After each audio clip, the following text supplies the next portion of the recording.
하나님의 돌보심과 그리고 사랑 가운데 하나님의 성전을 찾은 여러분들을 진심으로 환영합니다. 그리고 하나님의 은혜의 강가가 늘 흘러 넘치듯 그리스도인의 삶 또한 하나님 안에 복을 받을 뿐만 아니라 은혜로서 사시는 저와 여러분 되시길 예수님의 이름으로 축원합니다. 오늘 전해드릴 말씀의 제목은요, 나의 구원을 위한 예수님의 세 가지 시험입니다. 우리가 잘 아는 것처럼 우리가 예수 그리스도의 시험 세 가지를 기억하지요. 그 중에서 우리가 그것을 통해서 정말 우리를 구원하시기 위한 하나님의 사역과 그리고 그 은혜가 얼마나 큰지를 좀 생각하는 시간을 갖길 원합니다. 여러분 혹시 미국의 매사추세츠주에서 출신인 메리 스크랜튼이라는 분을 아시나요? 이분은 우리 교인이 아닙니다. 근데 감리교인인데요. 이분이 오신 것은 우리가 잘 아는 것처럼 이화학당의 첫 시작입니다.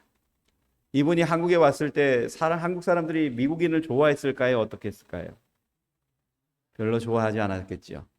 한국 사람들하고 가까이 가고 싶은데 한국 사람들에게 뭘 해주고 싶은데 아이들의 모습을 보거나 어른들의 모습을 보면 어른들의 모습은 그냥 여성을 알기를 그냥 하나의 부속품으로 생각할 정도의 당시의 상황이었다고 그럽니다.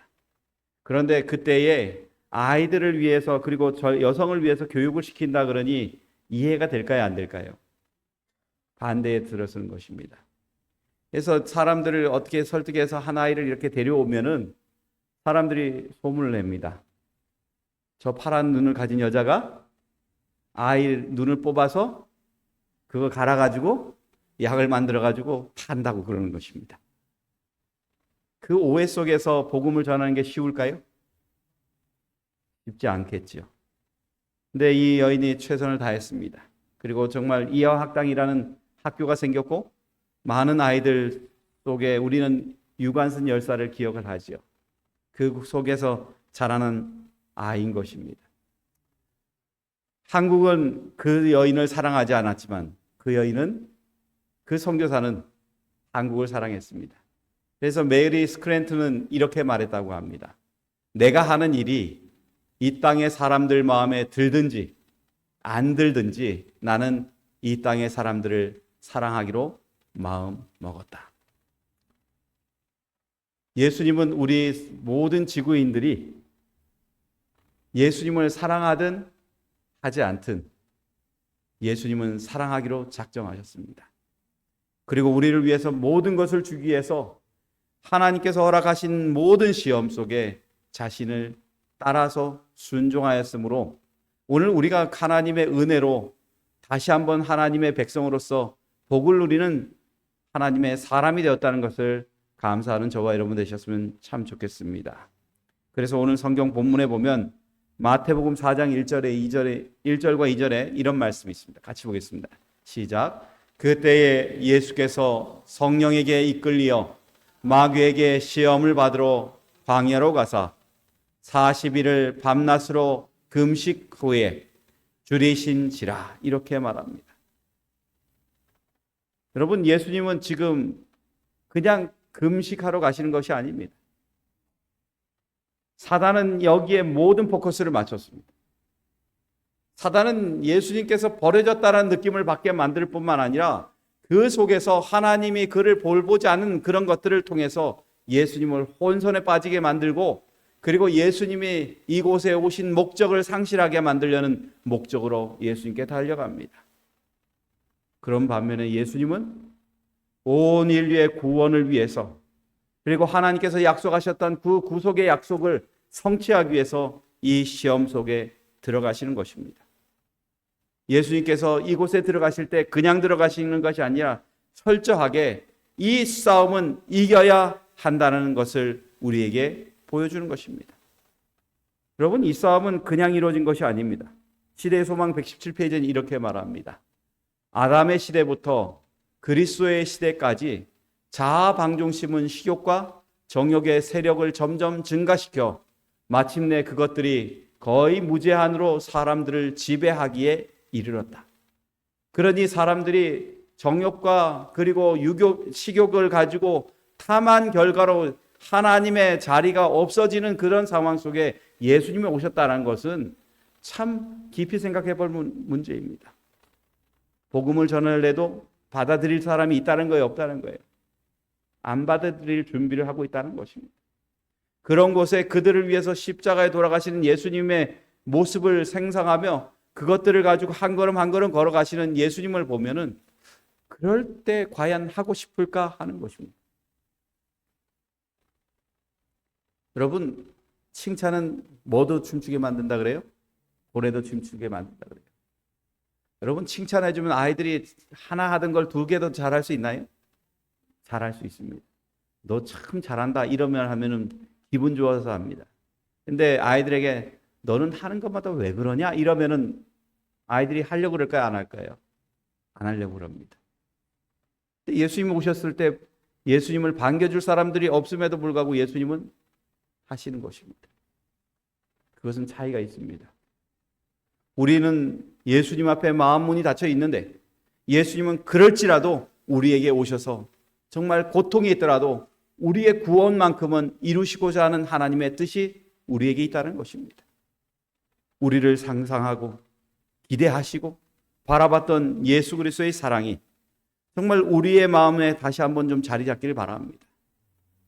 타락되고 망가진 사람. 그래서 예언의 신에 이렇게 말합니다. 그리하여 사람은 타락되고 병들어서 스스로의 힘으로는 그것을 극복할 수가 없게 되었다. 그리스도께서는 사람을 대신하여 가장 혹심한 시험을 견딤으로 이기셨다.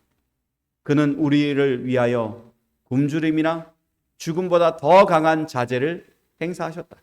그런데 이 첫 승리 가운데는 흑암의 세력과 싸우는 우리의 모든 투쟁에 관계되는 다른 문제들이 포함되어 있었다. 이렇게 말합니다.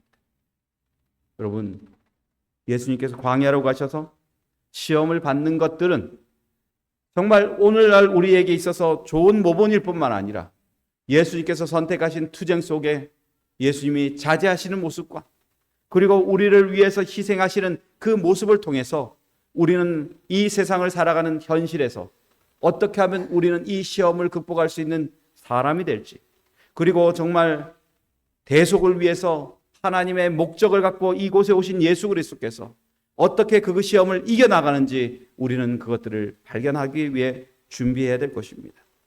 사단은 예수님께서 40일 동안 금식한 이후에 완전히 넉다운 되셨는데 그때에 사단이 예수님께 가까이 갑니다. 그러면서 그가 세 가지 시험을 합니다. 첫 번째가 뭐죠? 하나님의 아들이거든.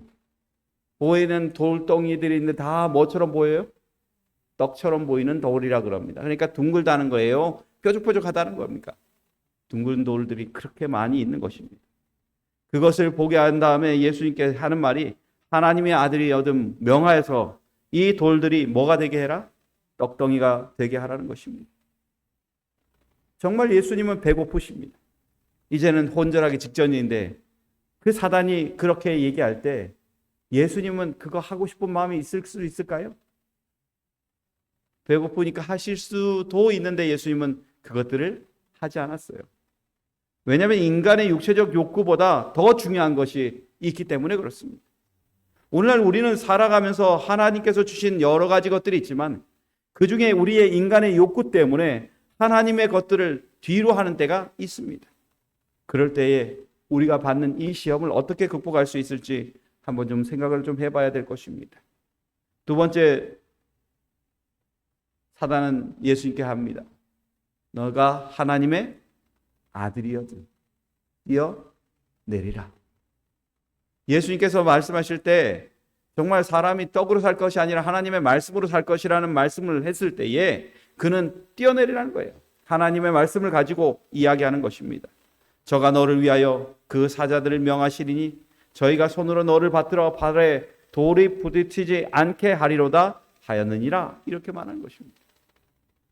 사단은요, 육체적인 것과 두 번째는 뭘 선택했냐면 정신적인 걸 선택했습니다. 하나님을 믿는다면 너 뛰어내리라는 것입니다. 여러분, 이럴 때 예수님께서 하실 수 있는 것은 철저하게 하나님께서 무엇을 원하시는지를 볼 수 있는 영적인 능력이 필요한 것입니다. 세 번째, 사단이 말합니다. 그를 데리고 가서 지극히 높은 산으로 가서 천하만국과 그 영광을 보여 가로되 만일 내게 뭐 하면요? 엎드려 경배하면 이라고 말합니다. 오늘날 사람들이 가지고 있는 가장 큰 것들이 있다면 육체적인 욕구와 그리고 종교적인 욕구 그리고 영적인 욕구를 가지고 사단이 이야기하는 것입니다. 오늘 많은 사람들에게 하나님께서 일려준 많은 사건들이 있지만 사람들이 가장 잘 잊어버리는 것들이 있다면 경배의 문제일 것입니다. 내가 하나님을 선택할 것인지 아니면 세상에 있는 좋은 것들을 선택할 것인지 그것들에 대한 고민과 그곳에서 있어야 될 가장 큰 것들을 가지고 고민할 것입니다. 그러나 중요한 것은 오늘 우리에게 정말 하나님께서 들려주고자 하는 것은 뭐냐면 이 경배 속에 정말 경배의 대상이 누가 되어야 될지를 우리가 선택해야 된다는 것을 이야기해 주고 있는 것입니다. 이 고통의 시간에 예수님께서 왜 이런 시험을 받으셔야 될까요? 우리는 이 계획이 사람의 계획이 아니라 하나님의 계획이란 것을 분명히 알게 됩니다. 마가복음 1장 12절과 13절에 이렇게 말합니다. 같이 보겠습니다. 시작. 성령이 곧 예수를 광야로 몰아내신지라. 광야에서 40일을 계셔서 사단에게 시험을 받으시며 들짐승들과 함께 계시니 천사들이 수종 들더라. 이렇게 말합니다. 오늘 우리는 예수님께서 왜 이런 시험을 받으셨는지의 첫 번째 답은 여기서 찾을 수 있습니다. 광야로 몰아내셨다는 것입니다.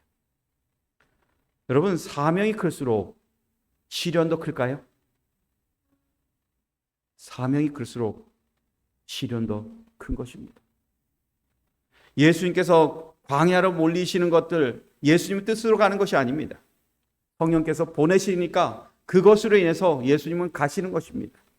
그곳에 있어야 될 시험, 그 가운데 있는 모든 것들을 견뎌내야 되는 이 시험 속에 예수님은 가셔야 되죠. 그런데 여러분, 예수님께서 이 시험을 스스로 받으시는 걸까요? 아니면 강제로 받으시는 걸까요? 이것은 스스로 받으시는 것입니다. 마태복음 3장 17절에 이렇게 말합니다. 예수님께서 침례 받으실 때 하늘에서 음성이 내려옵니다. 이렇게 말하지요. 같이 읽어볼까요? 시작. 하늘로서 소리가 있어 말씀하시되 이는 내 사랑하는 아들이요 내 기뻐하는 자라 하시니라. 예수님은 침례를 받으심으로 하나님께서 인정하셨습니다. 사단은요, 지금 뭘 기다리고 있냐면 예수님께서 이 광야로 오는 과정 속에 하나님께서 예수님과의 관계의 선을 끊어놓기를 원하셨어요. 하나님과 소통하지 못하는 예수님을 기대했어요. 근데 하나님께서 말씀하시는 건 뭐라고 말해요? 내 사랑하는 아들이라고. 내 기뻐하는 자라는 것입니다. 온 인류의 구원을 위해서 하나님께서 우리에게 주시는 선물로서 오신 예수 그리스도께서 하나님 보시기에 그 순결한 길을 선택하고 따라가는 그 모습들이 얼마나 사랑스러운 아들인지 하나님께서 표현하시는 것입니다. 여러분, 오늘날 예수님께서 이 세상에 오신 목적이 뭘까요? 예수님이 오신 목적이 우리의 죄를 용서해 주는 걸까요? 아니면 실패한 것들을 회복하기 위한 걸까요? 우리는 성경을 들여다보면 첫째 아담이 실패한 장면을 보게 됩니다. 우리가 잘 아는 것처럼 사단이 하와를 꼬드깁니다. 그러면서 말합니다. 하나님이 참으로 너희에게 동산 모든 나무의 열매를 먹지 말라 하시더니. 혼선을 주는 것이지요. 그렇게 함으로 인해서 이 여인은 자신이 갖고 있었던 품었던 생각에 따라서 그것을 혼선의 말림으로 인해서 첫 번째 하나님께서 주시는 영원한 생명을 잃어버렸을 뿐만 아니라 하나님께서 주신 사랑의 관계를 스스로 절단하게 만들어 단절하게 만들어. 그러니 이 관계 속에서 이 여인이 살아남을 수 있는 길은 없는 것입니다. 이것으로 인해서 사단은 온 지구를 달아다닐 수 있고, 그리고 이 지구를 대표하는 존재가 되었습니다. 그러니 이 영적인 싸움에서, 정말 구속의 싸움에서 다시 한번 예수님께서 승리하시기 위해서는 이 시험을 감당하셔야 되기 때문에 그렇습니다.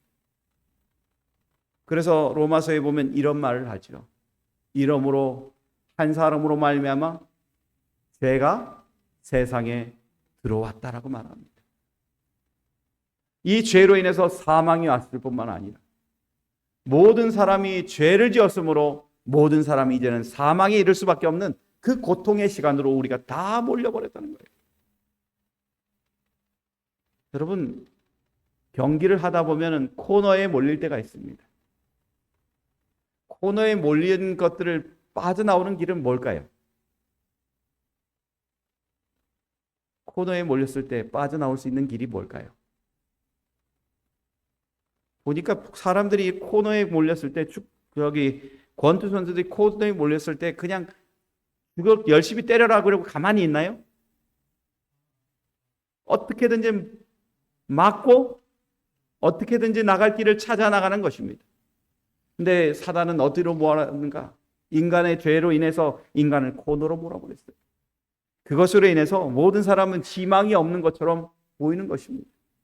이 희망이 없을 때 둘째 아담 대신 예수님께서 오시는 것입니다. 예수님께서 오셔서 정말 우리의 죄를 사할 뿐만 아니라 사단과의 전쟁에서 승리하셔야 됩니다. 근데 그 전쟁의 첫 번째가 뭐예요? 40일 동안 금식한 그때라는 것입니다.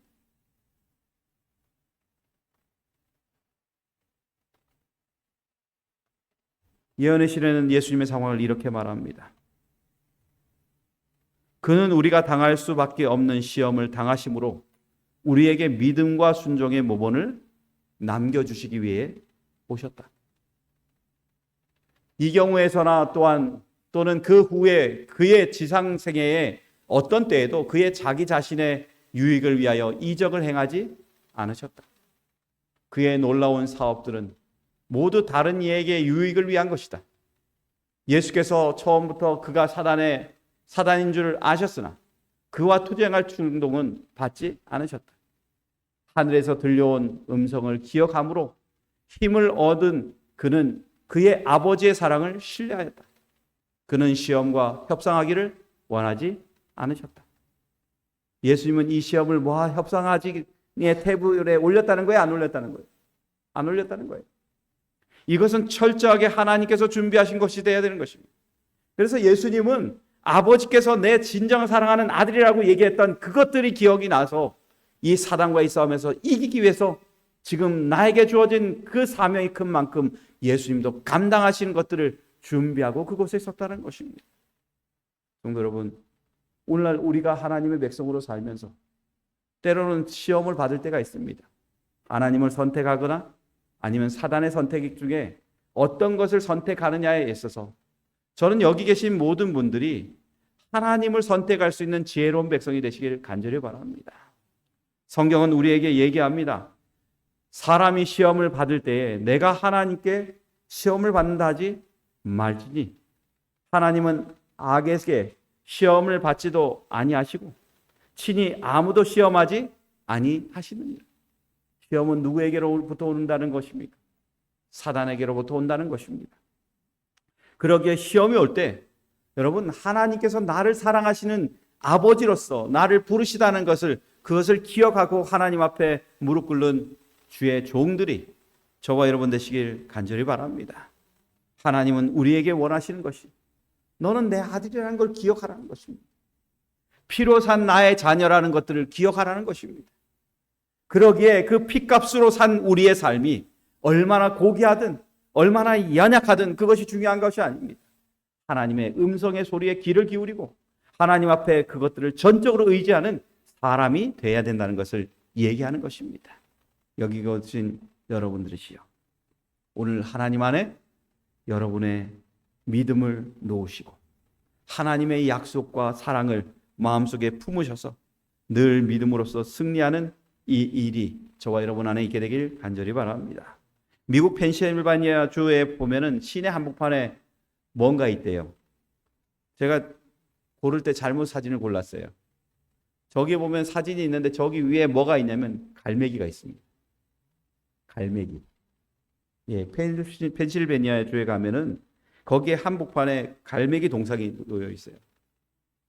왜 갈매기 동상이 거기 가운데 있을까요? 이것들에 대해서 잠깐 이제 역사를 뒤져보니까 이렇게 되어 있습니다. 수백 년 전에 미국의 청교도들이 어디로 왔어요? 이 펜실베니아주로 온 것입니다. 근데 여러분, 황무지를 개척해서 거기서 농사를 지어서 결실을 얻을 때에 이 사람들이 갑자기 놀랄 만한 사건이 일어났습니다. 거기에 뭐가 왔어요? 메뚜기 떼들이, 황충들이 와가지고 다 그것을 먹어버린 것입니다.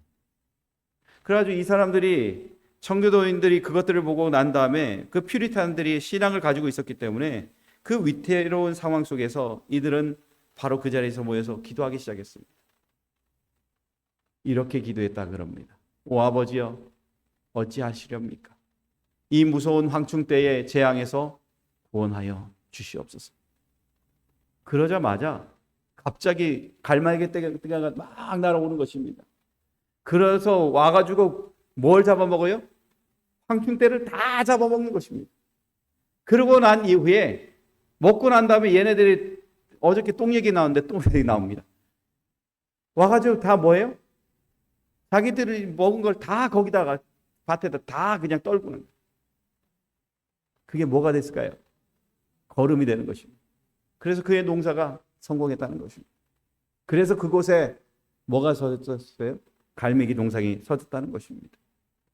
여러분, 오늘 우리에게 있어서 하나님께서 나의 피할 유일한 길이라는 것들을 안다면 우리는 이 황무지 속에서 하나님을 의지하지 사람을 의지하거나 환경을 의지하지 않을 것입니다. 저는 여기 계신 분들에게 정말 하나님께서 주신 놀라운 은혜가 있음을 기억합니다. 그리고 하나님께서 여러분을 위해서 고난을 받는 일에 예수 그리스도를 보내셨다는 것을 기억합니다. 그럴 때마다 하나님께서 우리를 인도하신 길을 생각하시고 시련이 있을 때마다 하나님께 기도하며 하나님 앞에 의지하며 그 고난을 이겨나가는 하나님의 백성이 저와 여러분 되시길 간절히 바랍니다. 그래서 성경은 이렇게 얘기합니다. 그런즉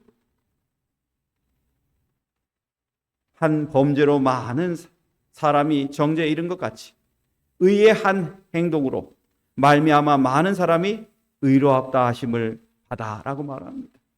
예수님께서요, 순종하시고 정말 그것들을 통해서 하나님의 영광이 드러나기 위해서 그것들을 행하신 결과 오늘 우리가 정말 하나님의 은혜를 누릴 수 있을 뿐만 아니라 우리가 하나님의 자녀로서 구원받을 수 있는 귀한 백성이 되셨음을 기억하시고 매 순간마다 오는 시험 속에 쓸 때마다 믿음으로써 극복하시는 저와 여러분 되시길 간절히 바랍니다.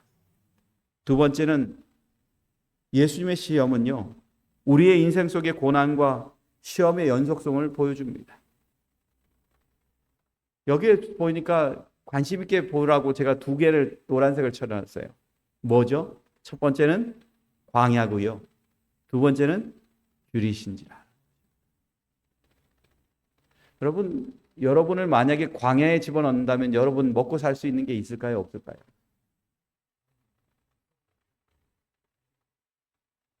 저를 만약에 광야에 데려다 놓는다면 살 자신이 없습니다. 살 자신이 없어요. 왜냐하면 어디로 가야 될지도 모르고 갈 방향을 알지도 못하기 때문에 그냥 거기서 그냥 말라서 죽든가 둘 중에 하나를 선택할 것입니다. 근데 여러분, 오늘 우리의 인생이 그런 것 아닌가요? 광야에 떨궈져 있는 것처럼 보이고 그리고 하나님께서 우리를 살려주지 않는다면 그 목숨이 살 수 없는 그런 인생입니다. 그래서요, 우리 잘 아는 것처럼 야곱이 자기의 인생을 가지고 말할 때 이렇게 말합니다. 한번 보실까요? 같이 읽겠습니다. 시작. 야곱이 바로에게 고하되 내 나그네 길의 세월이 130년이니이다. 나의 연세가 얼마 못되니 우리 조상의 나그네 길의 세월에 미치지 못하나 악한 세월을 보내었나이다. 여러분, 야곱이 하나님께 언약받은 장자인가요? 장자죠. 언약받은 장자잖아요. 그죠? 그런데 그에게는 그의 인생이 평안했다 그럽니까? 험악했다 그럽니까?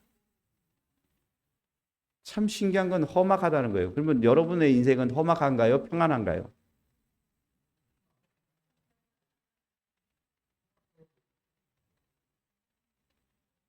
우리가 이 세상에 사는 동안에는요, 사실 우리의 삶은 험악합니다. 원하든 원하지 않든 사람들로 인해서 상처를 받고요. 원하든 원하지 않든 오해도 삽니다. 원하든 원하지 않든 사람들이 어떤 때는 나의 장애가 될 때가 있어요. 원하든 원치 않든 내가 왜 이곳에 살아가고 있는가? 이런 생각이 들 때가 있습니다. 제가 이렇게 보면서도 저도 그런 때가 있어요. 아, 오늘은 그냥 어디 가서 놀고 싶다. 이런 때가 있어요. 근데 방문은 해야 돼요. 그럼 방문하고 놀러 갈 수도 없고, 그죠? 그래서 그럴 때가 있을 때가 있어요. 그냥 어디서든지 딱 격리돼 가지고 혼자만 있었으면 좋겠다 하는 때가 있습니다. 왜 그럴까요? 우리의 그 삶이 쉼이 없기 때문에 그렇습니다. 우리 교회 집사님들 보면 목사님 전화 받으시는데 그래요? 바빠요. 전화 받습니다. 뭐 그렇게 바쁘신지. 염소 키우느라 바쁘시죠. 그리고 또 뭐 사람들 방문하느라 바쁘시죠. 도와주느라 바쁘시죠. 농사 짓느라 바쁘죠. 이 생활의 삶이 험악할 수밖에 없는 거예요. 그러니 여러분, 우리에게 이 험악한 삶이 있다는 것들은 우리에게 벗어날 수 없는 고리와 같다는 것을 기억해 볼 필요가 있습니다. 사도 바울은요, 자기 인생을 이렇게 말합니다. 오호라 나는 뭐한 사람이다? 공고한 사람이로다. 이 사망의 몸에서 누가 나를 건져내려? 뭘 해도 이 사망의 늪에서 내가 빠져나오려고 노력해도 해방이 없는 거예요. 자유가 없는 거예요. 근데 여러분, 이 마지막 시대를 살고 있는 라오디게아라고 말하는 이 시대에도 하나님께서 이 말을 똑같이 써요. 한번 보실까요? 같이 읽어보겠습니다. 시작. 내가 말하기를 나는 부자라 부요하여 부족한 것이 없다 하나 내 곤고한 것과 가련한 것과 가난한 것과 눈먼 것과 벌거벗은 것을 알지 못하도다. 이제는요, 사람들이 뭘 모른다는 거예요? 곤고한 걸 모른다는 거예요. 세상의 풍요로 볼 때는 그래도 좀 먹고는 살 수 있는데 영적으로 내가 지금 가난해졌고 공고해진 것들을 알지 못한다는 것입니다.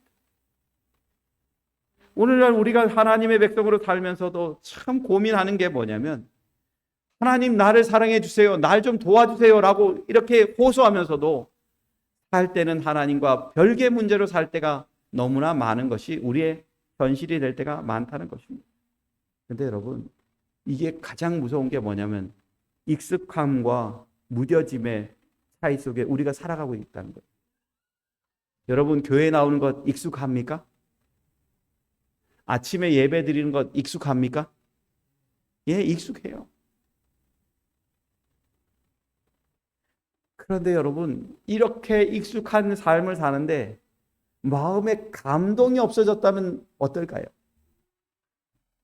하나님의 말씀을 들으면서 그 순간순간 느껴지는 그 감동이 예전에는 100이었는데 이제는 한 70 정도 떨어졌다면 우리 고민 좀 생각해 봐야 될 것입니다.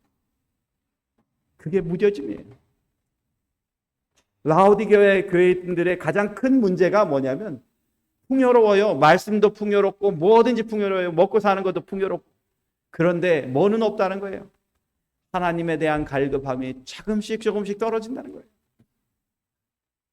그러다 보니 우리는 이 심령은 진짜 무뎌짐과 동시에 정말 곤고한 사람이 되고 말았다는 것입니다. 혹시 여러분이시여 여러분의 삶이 곤고하시다면 이 세상에 살아가는 사람들에게 예수님께서 보여줬던 하나의 덕을 예수님께서 보여주셨던 하나의 사건을 여러분의 머릿속에 깨닫기를 간절히 바랍니다. 그것은 뭐냐면 아버지와의 관계 속으로 깊이 들어가는다는 것입니다. 마태복음 4장 1절에 있는 말씀을 다시 한번 보겠습니다. 1절만 보겠습니다. 시작. 그때에 예수께서 성령에게 이끌려 마귀에게 시험을 받으러 광야로 가사. 광야는 험한 곳이고 힘든 곳입니다. 그런 곳에 무슨 생수와 같은 은혜가 있겠습니까? 근데요, 예언의 신에 참 반전을 하나 올려줍니다. 파이주석에 보면 이런 말이 있습니다. 광야에서 금식하시는 동안 주께서는 거의 배고픔을 느끼지 못하셨다. 대적하는 자에게 저항할 만한 준비를 하려고 주님은 아버지께 계속 기도를 드리고 있었기 때문에 배고픔을 거의 느끼지 못하셨다. 그는 하나님의 밀실에 들어가 문을 닫고 열렬한 기도의 시간을 보내었다.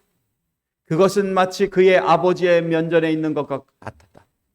그는 원수를 대적할 만한 힘을 구하셨으며 인류를 위해서 그가 맡은 모든 일을 수행할 수 있을 만한 은혜를 주실 것이라는 보증을 간구하였다. 그를 기다리고 있는 싸움에 대한 생각 때문에 다른 것은 다 잊어버리고 마치 오늘날 시험 당하는 사람들이 하나님께 나아가 도움을 청하면 생명의 떡으로 먹여주시는 것처럼 주님의 영혼도 생명의 떡으로 배불림을 받았다.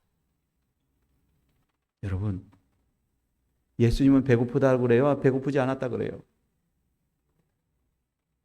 분명히 시작할 때는 배고팠다 했잖아요.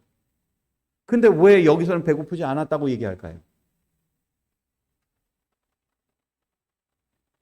이 싸움에서요, 사단이 온 목적이 있었습니다. 사단이 예언의 신에 보면 뭐라고 말하냐면 예수님이 그렇게 기도하니까 사단이 와서 하는 말이 이제는 금식 기도 안 해도 돼. 하나님께서 그렇게 말씀하셨어라고 예수님께 얘기했다는 것입니다. 예수님이 이제는 하나님과의 관계 속에서 모든 것들을 해결하기 위해서 기도하셨던 그 동안에 지쳐있고 했었지만 예수님이 지치지 않았고 배고프지 않았던 이유는 뭐냐면 전적으로 하나님과의 관계 속에서 그 문제를 해결하려고 끊임없이 기도했기 때문에 그렇다는 것입니다. 성도 여러분, 오늘날 우리가 살아가면서 정말 기진맥진하고 배고플 때가 언제냐면 하나님과의 관계 속에서 멀어질 때라는 것입니다. 오늘 우리에게 성경에 보면 그것들과 똑같은 장면이 나타나요. 그게 출애굽기 34장 28절입니다. 모세가 하나님께 율법을 받을 때 그가 며칠을 금식했어요? 40일을 했어요. 근데 그가 40일 금식했는데 배고팠어요? 배고프지 않았어요? 배고프다는 얘기를 안 나와요. 뭐 때문에? 그가 하나님께서 우리에게 보여주신 놀라운 구속의 계획과 그리고 율법 속에 나타난 하나님의 은혜 속에 깊이 들어가며 하나님과의 깊은 교제 속에 있을 때 그는 배고프지 않았던 것입니다. 여러분, 오늘 우리의 많은 사람들이 여기서 실패합니다. 먹는 것 때문에 실패하지요. 하나님께서 허락하시는 것들, 그것들을 따라가는 것이 아니라 우리의 욕심에 지배받아서 망가지고 있다는 것을 얘기하는 것입니다. 예언의 신은 이렇게 말합니다. 우리의 식욕을 이성의 지배하에 두어야 할 필요성을 느낀다는 것이 얼마나 중요한 일이 되겠는가. 여러분, 우리가 배고플 수도 있고 배고프지 않을 수도 있어요. 그러나 중요한 것은 우리가 정말 하나님의 말씀에 대해서 정확하게 알고 그 뜻을 이해하고 하나님의 말씀에 순종하는 그 길을 걸어갈 때 우리에게는 배고픔이 2차가 되는 것이에요. 그런데 우리의 삶의 목적이 될 땐 배고픔이 1차가 되는 것입니다. 저는 여기 계신 분들이 예수 그리스도께서 하나님의 관계 속에서 이성으로서 모든 것을 판단할 수 있었던 것처럼 시련이 오거나 시험이 올 때 하나님께서 주신 이성으로 여러분들을 승리하시는 주의 백성이 되시길 간절히 바랍니다. 하나님과의 연결 통로가 연결되었을 때 예수님은 신명기서 8장 3절과 6장 13절에 있는 말씀을 통해서 이 싸움을 이겨나가셨습니다. 사람이 떡으로만 사는 것이 아니요 여호와의 입에서 나오는 모든 말씀으로 사는 줄을 너로 알게 하려 하십니다. 여호와를 경외하며 섬기며 그 이름으로 맹세할 것이니라. 우리의 말하는 것과 행동하는 것들이 하나님께서 주신 그 사명을 정확하게 할 때, 하나님과의 깊은 교제 속으로 우리가 들어갈 때, 예수 그리스도께서 시험 가운데 있었지만 승리하셨던 것처럼 오늘 우리를 승리의 길로 이끌 수 있음을 여러분 기억하시고 하나님 앞에 전적으로 나아가시는 주의 귀한 백성이 되시길 예수님의 이름으로 축원합니다. 오늘 우리는 정말 내 삶에 하나님의 말씀이 절실합니다. 하나님의 사명이 절실합니다. 우리가 살아가는 목적이 무엇인지 분명히 알아야 될 것입니다. 예수님께서 12살 때 성소에 가셨을 때에 예수님을 그 어머니의 아버지가 잊어버렸습니다. 그런데 여러분, 예수님이 성전에 항상 계셨나요? 아니면 왔다 갔다 하셨나요?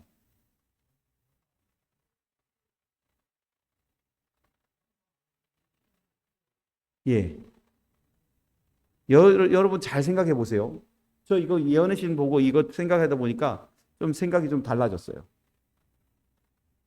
예수님은 성전에 가셨을 때 성전에 가만히 계셨나요? 아니면 부모들이 예수님 왔다 갔다 하셨나요? 예수님은 아버지의 뜻들을 발견하고 그곳 성전에 계시는 것을 당연하게 받아들였어요. 그래서 예수님은 성전에 계셔서 교사들과 랍비들하고 계속 뭐 하셨어요? 토론하셨죠. 근데 예수님을 놓친 사람은 누구예요? 엄마하고 아버지예요. 엄마하고 아버지가 예수님 따라올 거라고 계속 생각하고 있으니까 결론은 자기 스스로 잃어버린 거예요. 그때 이 사람들이 나중에 물어서 예수님을 갔더니만 예수님이 하시는 말씀이 뭐예요? 내가 내 아버지 집에 있어야 할 줄 알지 못하느냐. 여러분, 거기에 내 아버지의 집이라고 말하는 것에 킹제임스 버전에는 거기에 이렇게 말합니다. 나의 아버지의 사업, 내 아버지의 일. 예수님은 아버지의 일을 위해서 오셨습니다. 예수님은 이 세상에서 아버지의 일을 위해서 이 세상에 오셨을 뿐만 아니라 하나님의 영광을 위해서 이 세상에서 우리와 함께 고난을 겪으셨을 뿐만 아니라 승리하시고 그것을 통해서 우리가 따라오라고 얘기하시는 것입니다. 사랑하는 성도 여러분, 오늘 예수 그리스도께서 아버지의 뜻들을 기억하심으로 승리하셨던 것처럼 저와 여러분이 이것으로 승리하는 하나님의 백성 되시기를 간절히 바랍니다. 그리고 시대의 소망에 있는 말씀을 좀 보고 말씀을 마칠까 합니다. 같이 보겠습니다. 시작. 그는 홀로 계셔서 자기의 사명과 사업을 묵고하시기 위해 광야로 가셨다. 그는 금식과 기도로 그가 가야 할 피 묻은 길을 위하여 자신을 무장할 것이었다. 그러나 사단은 구주께서 광야로 가신 것을 알았으며 그는 이것이 예수에게 접근할 가장 적당한 때라고 생각했다. 여러분이요, 오늘 우리가 하나님의 백성으로서 살면서 사단은 우리를 시험하기 위해서 지금도 우리 옆에서 때를 찾고 있습니다.